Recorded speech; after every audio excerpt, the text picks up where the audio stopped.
अस्सलाम वालेकुम viewers, welcome to daily success by K. अभी का हमारा टॉपिक होगा कॉन्स्टिट्यूशनल हिस्ट्री ऑफ यूएसए। तो आउटलाइन हमेशा की तरह हम पहले डिस्कस कर लेंगे, फिर उसके बाद उसको हम डिटेल के अंदर डिस्कस कर लेंगे। पहले हमने सबसे पहले इंट्रोडक्शन देखना है कॉन्स्टिट्यूशनल हिस्ट्री का।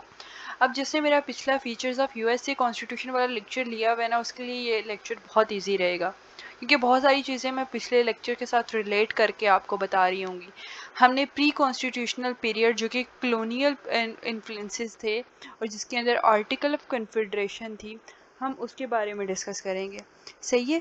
फिर उसके बाद आप लोगों का थर्ड आउटलाइन आएगी, वो होगी कॉन्स्टिट्यूशनल कन्वेंशन, जिसके थ्रू हमने ये देखा था कि डिफरेंट डेलीगेट्स जो है वो बैठे थे और उन्होंने देखा था कि आर्टिकल ऑफ कन्फेडरेशन की प्रॉब्लम को किस तरह से फिक्स किया जाए, वो हम देखेंगे। और फिर उसके बाद उसका जो रेटिफिकेशन प्रोसेस हुआ था जो कि 1787 से 1790 तक हुआ था, हम उसको देखेंगे। अब कुछ इसके हक में थे जो कि जिनको फेडरलिस्ट कहा जाता है, और कुछ इसके खिलाफ थे जिसको एंटी फेडरलिस्ट कहा जाता है, उनको हमें डिस्कस करना है। देन उसके बाद आपके पास आ जाते हैं बिल ऑफ राइट्स। अब देखो, ये भी हमने चीज़ें सारी डिस्कस कर ली हैं फर्स्ट क्वेश्चन के अंदर। आपने बस चीज़ों को दोबारा से किस तरह से नेक्स्ट क्वेश्चन में यूज़ करना है ये सीखना है। बाकी आपकी इस क्वेश्चन की 80% तैयारी already features of USA constitution के अंदर हो चुकी है। फिर हम एक्सपेंशन एंड अमेंडमेंट्स देख लेंगे। अमेंडमेंट्स जो हम बिल ऑफ राइट के अंदर है ना, वो भी आप देख सकते हो। ठीक है, उसी को अगर आप देख लोगे तो बस वो भी काफ़ी है। फिर हम इम्पैक्ट और लेगेसी देख लेंगे कि गवर्नेंस के ऊपर क्या इम्पैक्ट आया था, उसकी क्या लेगेसी थी। ठीक है, ये आपके पास प्रॉपर था आउटलाइन। आई होप इसके अंदर एवरीथिंग आपकी क्लियर है। अभी हमने करने जाना है प्रॉपर इसकी डिटेल। अब देखिए, ये चीज़ें मैंने जो लिखी हैं ये ऑलरेडी आपको पता है, आपको बस अपनी वर्डिंग के अंदर इसको लिखना है। जैसे कॉन्स्टिट्यूशन यूएसए का, वो बेसिकली एक बेसिक स्ट्रक्चर बताता है कि गवर्नमेंट किस तरह से वर्क करेगी। डिफरेंट ब्रांचेस ऑफ गवर्नमेंट को उसने क्रिएट किया, जिसके अंदर आपके पास प्रेसिडेंट आ गया, आपके पास कांग्रेस आ गई, आपके पास कोर्ट्स आ गए, बेसिकली लेजिस्लेटिव, एग्जेक्टिव और जुडिशरी आपके पास आ गए, ताकि गवर्नमेंट स्मूथली रन कर सके। ठीक है, ये मैं जो वर्ड बोल रही हूँ आप इनको ही बस सुन के वो भी अपनी वर्डिंग के अंदर लिख सकते हो। और बेसिकली कॉन्स्टिट्यूशन का मकसद ये था कि इंडिविजुअल्स के राइट्स को प्रोटेक्ट किया जाए। ठीक है, और बाकी देखा जाए कि पावर एक हाथ में कलेक्ट ना हो, बल्कि पावर को नेशनल यानी फेडरल गवर्नमेंट और नेशनल और गवर्नमेंट ऑफ ईच स्टेट्स की गवर्नमेंट आ गई और एक नेशनल फेडरल गवर्नमेंट आ गई। इनके अंदर पावर को डिवाइड किया गया ताकि पावर एक हाथ में ना रहे। ठीक है, और डिफरेंट ब्रांचेस को डिफरेंट डिफरेंट पावर्स दी गई, सेपरेशन ऑफ पावर का कॉन्सेप्ट लाया गया। अब ये ज़रूरी क्यों था? ताकि स्टेबिलिटी आ सके, लोगों के राइट्स को प्रोटेक्शन मिल सके, फ्लेक्सिबिलिटी रहे। अब अमेंडमेंट्स जो इसके अंदर हुई हैं ये बेसिकली इसी चीज़ को शो कर रहा है कि आपका जो पर्टिकुलर कॉन्स्टिट्यूशन है इसके अंदर चेंजिंग्स हो सकती हैं। इसका मतलब ये है कि ये फ्लेक्सिबल है।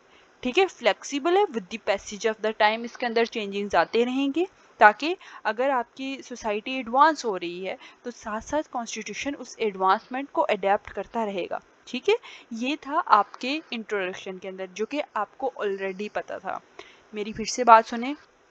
जब आप इंट्रोडक्शन लिख रहे होंगे आपने लिखना है कॉन्स्टिट्यूशन क्या होता है, यूएसए कॉन्स्टिट्यूशन क्या होता है। फीचर्स आपने ऑलरेडी पढ़े हैं, आपको पता है कि इसके अंदर क्या क्या लिख सकते हो आप। आपने बताना है सेपरेशन ऑफ पावर है, और कॉन्स्टिट्यूशन का बेसिकली मकसद है इंडिविजुअल राइट्स को प्रोटेक्ट कर सको और पावर को डिवाइड कर सको बिटवीन फेडरल और स्टेट गवर्नमेंट के अंदर। और ये इसलिए है ताकि मुल्क के अंदर स्टेबिलिटी रह सके, शहरियों के जो हकूक़ हैं उनको प्रोटेक्शन मिल सके, फ्लेक्सिबिलिटी उनके अंदर रह सके। अब हमने दो तरह के पीरियड देखने हैं। एक है प्री कॉन्स्टिट्यूशन, ये पीरियड होगा हमारा जो हम कॉन्स्टिट्यूशन जब नहीं था, जब बेसिकली कन्वेंशन के ऊपर ही, आर्टिकल ऑफ कन्फेडरेशन के ऊपर ही कंट्री चल रहा था, हम उसको डिस्कस करेंगे। कॉलोनीज होती थी जब, और फिर उसके बाद हम देखेंगे जब आहिस्ता आहिस्ता ये चीज़ यहाँ पर कन्वर्ट हुई, जब कॉन्स्टिट्यूशन आया, हमने ये प्रॉपर किस तरह से आपकी शिफ्ट मारी है वो हम देखेंगे। ठीक है, अब हम सबसे पहले देख रहे हैं प्री कॉन्स्टिट्यूशनल पीरियड, जिसके अंदर हमने कॉलोनियल इन्फ्लुएंस। पहले पहले ये होता था अमेरिका के अंदर जो मोनार्क्स थे ना, किंग क्वीन, वो एक चार्टर दे देते थे, दिस इज़ योर चार्टर। ठीक है, इसके अंदर लिख दिए जाते थे रूल्स, और फिर गवर्नमेंट को वो रूल्स फॉलो करना पड़ते थे। यानी पावर किंग्स के पास थी। ये हमने फीचर के अंदर भी ये बात पढ़ी है ना कि कॉन्स्टिट्यूशन से पहले पावर जो थी किंग्स की वो अनलिमिटेड थी, लेकिन फिर आहिस्ता आहिस्ता कॉन्स्टिट्यूशन आए तो फिर वो पावर किंग्स भी लॉ के सामने जवाबदेह हो गए थे। ठीक है, इसी तरह ये था कि ये आपको क्या करते थे, चार्टर दे देते थे एक, और वो चार्टर के अंदर रूल्स लिखे जाते थे हर कॉलोनी के लिए। ठीक है, और कुछ हद तक उन्हें सेल्फ गवर्नमेंट दी जाती थी, कॉलोनिस्ट होती थी, उनकी लोकल असेंबलीज थी, जैसे वो आपको वर्जीनिया हाउस ऑफ बर्गेस वहाँ पे थी कि वो अपनी कम्युनिटीज़ के लिए अपने लॉज भी बना सकते हैं और डिसीजंस भी क्रिएट कर सकते हैं। ठीक है, in these local assemblies colonist experiment, अब ये जो लोकल असेंबलीज थी ना, इनके अंदर वो अपने डेमोक्रेटिक आइडियाज़ को एक्सपेरिमेंट करना शुरू हो गए कि जैसे अगर हमारे रिप्रेजेंटेटिव्स होंगे, अगर रूल ऑफ लॉ होगा तो उसको ये रिप्रेजेंटेशन को, रूल ऑफ लॉ को इम्प्लीमेंट करा के देखना शुरू हो गए, एक्सपेरिमेंट करना शुरू हो गए। उन्होंने रिप्रेजेंटेटिव्स को इलेक्ट किया ताकि लॉज बना सकें, उनके डिसीजन, उनके बिहाफ के ऊपर डिसीजन कर सकें।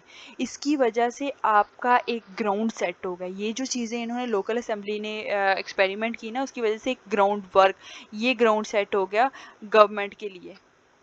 ठीक है, अब आर्टिकल ऑफ कन्फेडरेशन, ये हमने फीचर्स के अंदर भी पढ़ा है ना कि आर्टिकल ऑफ कन्फेडरेशन जो हम बिल्कुल इंट्रोडक्शन पढ़े थे और उसके अंदर हमने डिस्कस किया था कि यार आर्टिकल ऑफ कन्फेडरेशन है, लेकिन उसके अंदर बहुत सारी वीकनेसेस थी जिसकी वजह से हम इसको आगे चला नहीं सके थी यूएसए गवर्नमेंट।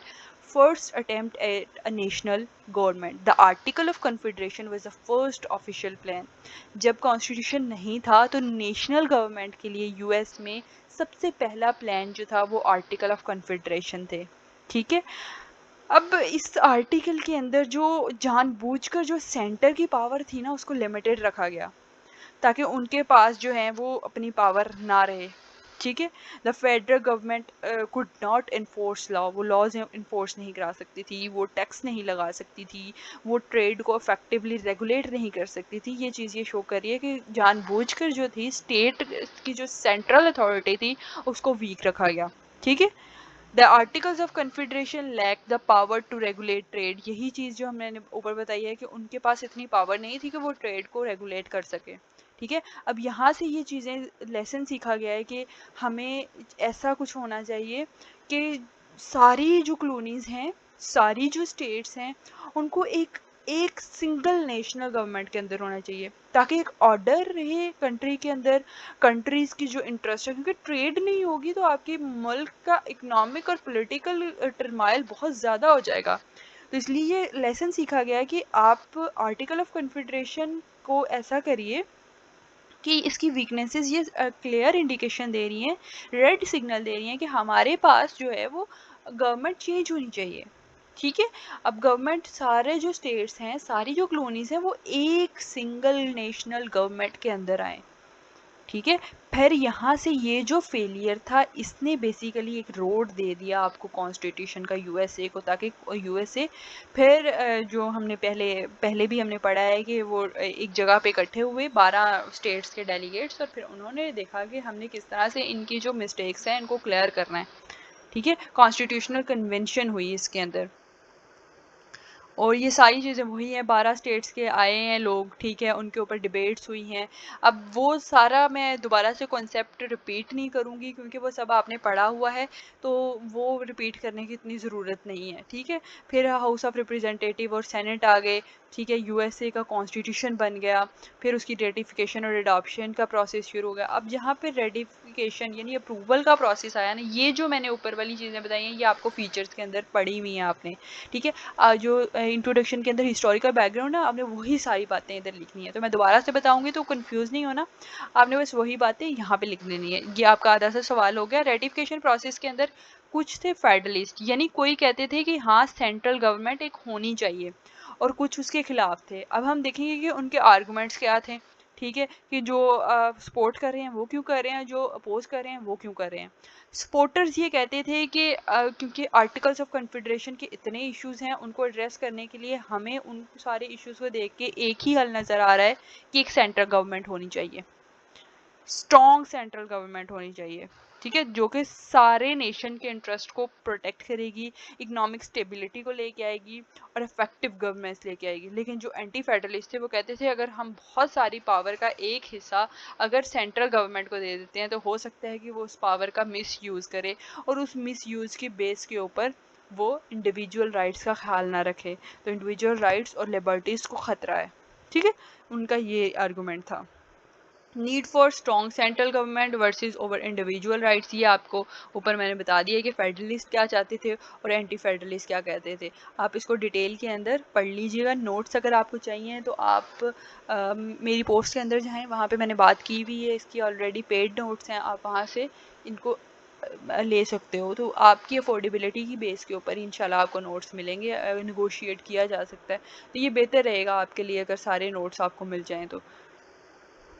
डिबेट्स प्रॉपर वही प्रोसेस हो गया कि 13 हैं और 9th स्टेट जो है वो न्यू हेम्सफेयर थी और उसने जो है वो अप्रूवल दी थी तो कॉन्स्टिट्यूशन बना था। ठीक है, इम्पैक्ट और लेगेसी यही है कि कॉन्स्टिट्यूशन बन गया, बिल ऑफ राइट्स का इन्फ्लुएंस आया, अमेरिकन डेमोक्रेसी की एक फाउंडेशन क्रिएट हो गई। बिल ऑफ राइट्स दोबारा से वही है जो हमने फीचर्स के अंदर पढ़ा है, आपने यही वाली चीज़ें यहाँ पे लिख देनी है।